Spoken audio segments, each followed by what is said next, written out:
everything was just beautiful. And the guests were all filled with enthusiasm. We will see this Indian guru who's the leader of this international movement. They say he's so special. Prabhupada walked into the hall, and Prabhupada was very small. Prabhupada was like Radhe Shambhidas's size. He was sort of like short in stature, and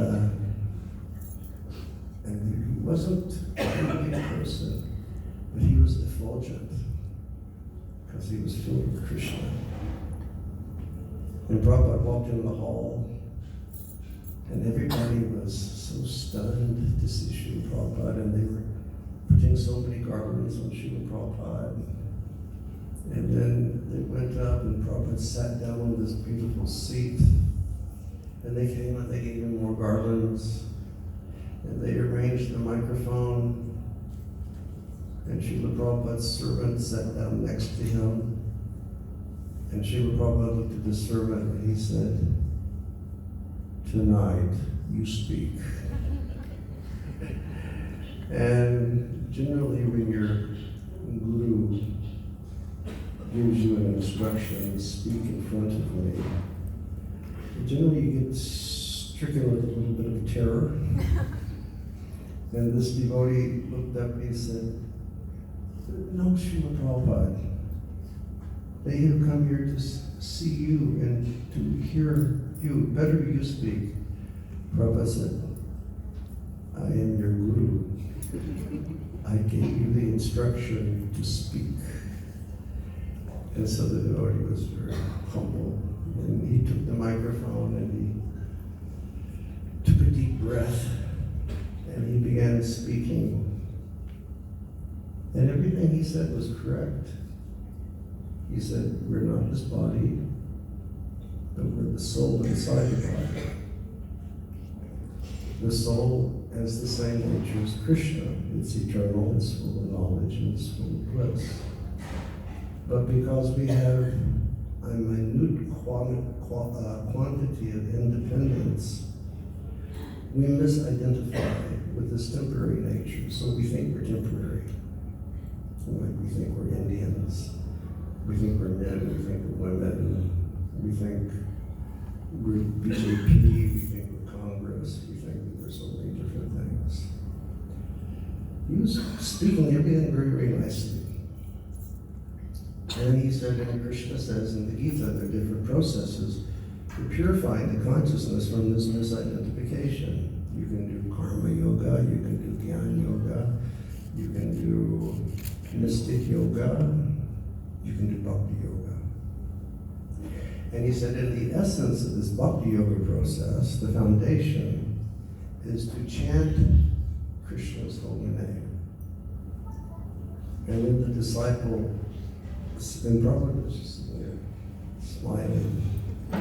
He's so young, but he's speaking so nicely.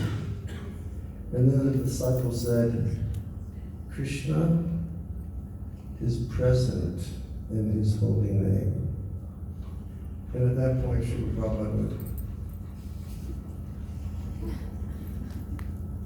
And the disciple didn't look at Srila Prabhupada. His blood started to run cold. And he kept talking. Prabhupada said, "I have a question." And the disciple said, "Yes, Srila Prabhupada." Prabhupada said, "You said Krishna is present in the holy name. My question is this: which part of the holy name is he present in? Is he present in the top part of the holy name, or the bottom part of the holy name, or the front, or the back, or the right, or the left?" And the poor disciple just started freezing. And then Srila Prabhupada looked up and he said, "Actually, Krishna is not present in the holy name." And at that point, the poor disciple just about fainted and had a nervous breakdown. And then Srila Prabhupada very loudly proclaim, Krishna is not in the holy name. Krishna is the holy name. So when we chant this transcendental sound, this Maha Mantra, we are directly associating with the Supreme Personality of Godhead. And every time we chant, we become purified. And every time we chant, we become more qualified. Every time we chant, we become more free from this conception that I am a product of matter, that I'm white or black or Hindu or Muslim. All these things only cause strife in this world. Each time you chant, you become more purified, this misconception, and you start becoming situated in your original conception, which is, I am the eternal servant of Krishna. I am the eternal servant. And that's our position. We're all parts and parcels of Krishna. And we reach our potential of life when we engage in Krishna's service. It's just like we have this nice machine here, this harmonium, that makes such a beautiful sound. But say it needs to be fixed, and say Yogi takes the harmonium apart, and he puts everything back together, but there's one piece that he doesn't put back in the machine. It will be incomplete. The sound of the harmonium will be incomplete. It will be but it won't be the proper sound. It will be incomplete. Similarly, we're a part of Krishna. When we're not with Krishna, we're incomplete. But when we again start to know and love Krishna through the process of bhakti, chanting the holy name, associating with the Vaishnavas, hearing the Bhagavatam, worshiping the deity, living in a holy place, then we become situated with Krishna. And then our lives become complete.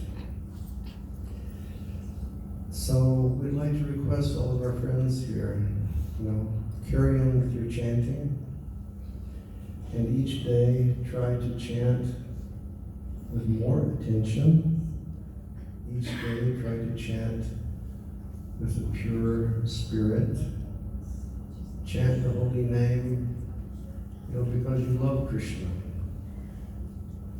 Just like so many mothers are here, and as soon as they remember their child, even if the mother is like 90 years old and the son is like, 70 years old, as soon as the mother remembers the child, heart becomes taken away with love. In the same way, we should chant so purely with love. Every time we chant, Hare Krishna, Hare Krishna, Krishna Krishna, Hare Hare, Hare Ram, Hare Ram, Ram Ram, Hare Hare. Heart becomes taken away with love for Krishna. Each time we go to the mandir, we give a flower to the feet of Krishna. Heart taken away with love for Krishna. Each time we smell the garlands offered to the Lord or the incense offered to the Lord, heart taken away with love. This is called bhakti. And my Guru Maharaj used to say, our sole purpose in life is to become mad lovers of Krishna.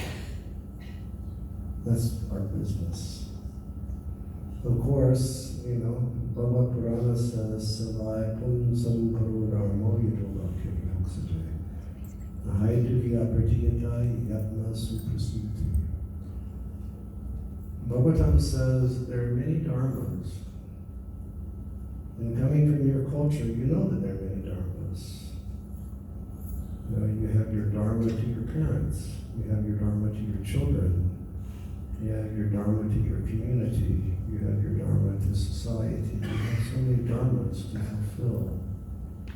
But the paro dharma, the supreme dharma, Srimad Bhagavad Purana says, Yato bhaktir arhosaja, to engage in pure bhakti to arhosaja, Krishna, who is beyond the range of the mind and senses. So everybody please continue with your chanting. Please give it more attention every day. Please come closer to Krishna. Read Gita, read Bhagavad. Go to these beautiful mandirs that you have here in Delhi. There's just like this Radha Damodar mandir over here in Gurugram. So beautiful. So beautiful. That Rohini temple. Who here has seen ISKCON Rohini? The most beautiful temple in ISKCON. I don't care what anyone says. You know, most beautiful temple in the whole International Society for Krishna Consciousness. The devotee and his wife who designed, ISKCON Gurugram, they designed that temple also. It's a masterpiece. You just go there and you see that you become filled with devotion for Krishna. So go visit the temple, see the deities, pray to the deities, listen to the katha, and perfect your lives. Thank you all very much. Hare Krishna. Hare Krishna. And once again, thanks to Bridrani and Vikram, and thanks to Shishi, Doyal, Nitai, and Gaura Hari for having us over here. Now we're all going to do something special. Since they were installed a year ago, we're going to give them a little abhishek, but with flowers. So everybody come. Are there more flowers than just that? Pass flowers out. Everybody take a handful of flowers and come close, because we're going to toss the flowers. We're going to give a pushpa abhishek of the deities, and I will chant a mantra, and everybody please repeat what I chant, and then when I say Pushpanjali, everybody throw their flowers upon Doyal, Nitai, Gaura Hari, and let us celebrate their birthday that way, okay? So pass out the flowers and we'll chant the mantras. Hare Krishna.